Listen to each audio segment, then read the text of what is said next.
விநாயகர் சதுர்த்தியை முன்னிட்டு சந்தன மரத்தில் 30 சென்டிமீட்டர் உயரத்தில் தவழும் பால விநாயகர் சிலை திருமழிசையை சேர்ந்த சிற்பி வடிவமைத்து அசத்தியுள்ளார்.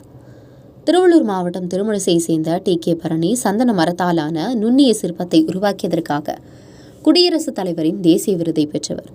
அது மட்டுமல்லாமல் மாநில அரசின் விருதுகள், விக்டோரியா டெக்னிக்கல் இன்ஸ்டிடியூட்டின் விருதுகள், கிராஃப்ஸ் எம்போரியத்தின் விருதுகளை பெற்றுள்ளார். இந்த ஆண்டில் விநாயகர் சதுர்த்தி பண்டிகைக்காக இந்த தவழும் பால விநாயகர் சிலையை உருவாக்கியுள்ளார்.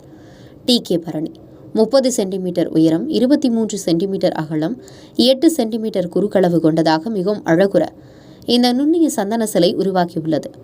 முழுக்க முழுக்க இவரது கற்பனையில் இந்த சிலை மிகவும் அழகான முறையில் நுண்ணிய வேலைப்பாடுகளுடன் செய்யப்பட்டுள்ளது. விநாயகருக்கு முஷிக வாகனம் குடைபிடிப்பது போலும், மற்றொரு முஷிக வாகனம் வெண்சாமரம் வீசுவது போன்றும், விநாயகருக்கு கிளிப்பழத்தை அளிப்பது போலவும், கீழே பால விநாயகர் தவழ்வது போலவும் இந்த அற்புதமாக சிலை உருவாக்கியுள்ளது. டெல்லியில் உள்ள குடியரசுத் தலைவர் மாளிகையில் விரைவில் நடைபெறவுள்ள கண்காட்சியில் இந்த சிலை வைக்கப்பட உள்ளது. 3 மாதங்களில் இந்த சந்தனமர நுண்ணிய சிலையை டி.கே. பரணி உருவாக்கியுள்ளார். திருவள்ளூர் மாவட்டம் திருமழிசையை சேர்ந்த கைவினை கலைஞரான டி.கே. பரணி நுண்ணிய மர சிற்பங்களுக்கான தேசிய விருது உள்ளிட்ட பல விருதுகளை பெற்றவர். இவர் ஆண்டுதோறும் விநாயகர் சதுர்த்தி விழாவையொட்டி விதவிதமான, அதே நேரத்தில் வித்தியாசமான விநாயகர் சிலைகளை செய்வதில் வல்லவர். இவர் செய்யும் சிலைகள் அனைத்தும் சந்தன மரக்கட்டையால் ஆனது. இவர் தனது தாத்தா காலம் முதல் இந்த சந்தன மர நுண் சிற்ப கலையை செய்து வருகிறார். வழி வழியாக செய்து வரும் நிலையில் தற்போது அவரது மகளும் இந்த சிலையை செய்து வருகின்றனர்.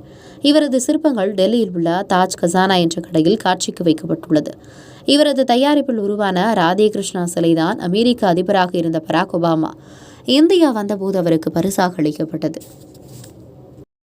கல்வி, பொருளாதாரம், சமூகத்தொண்டு, அரசியல், சினிமா, இலக்கியம், ஆன்மீகம் உள்ளிட்ட சுவாரஸ்யமான உலக நிகழ்வுகளை, தகவல்களை தெரிந்து கொள்ள உங்கள் வர்த்தக நண்பன் சேனலை மறக்காமல் சப்ஸ்கிரைப் பண்ணுங்க.